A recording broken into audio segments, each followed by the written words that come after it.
एगो हई पहले गीत सुन ली और बाद में एगो लव सॉन्ग गावे के बा गा देबो। हई एगो नया गीत सुने। छोड़ा भी नहीं जानता हर मजनू फिर तू लाऊ की जा।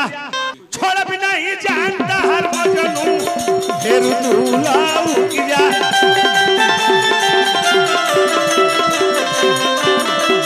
छोड़ा भी नहीं जानता हर मजनू फिर तू लाऊ की जा।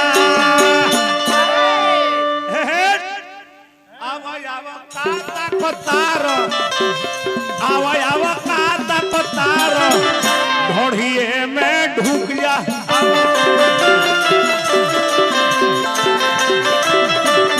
आवा आवा काता को तार ढोढ़िए में ढूक जा।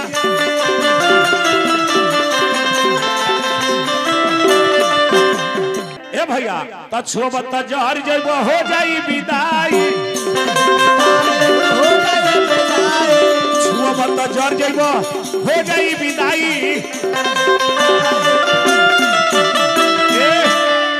हेने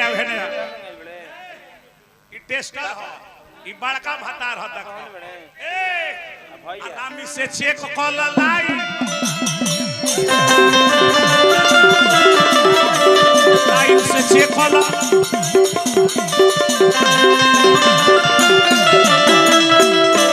रमिए से चेक करबो तो लाइन बताई। भैया माथा छिलवाई के आवो कलश की ढेर तुल लिखे करे के कपड़ा छिलवाई के आवो। रे रे रे ऐसा कपार छिलवा ले आ तरीका से करुआ तेल लगा ले तब तोरा कपड़ा छिलवाई के आवो। आगा हे करा झुक जा आवो आवो काता को तारो आवो आवो काता को तारो ढोढ़िए में ढुक जा।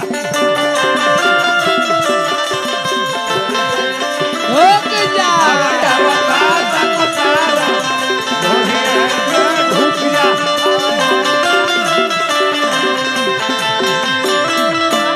कहते कि 4-5 गो जिला हिला देले बानी आ हीरो से जीरो कर दे बिगड़ जाई पानी। अब तारा बारूद बाबा आ 2 मिनट रुक जा।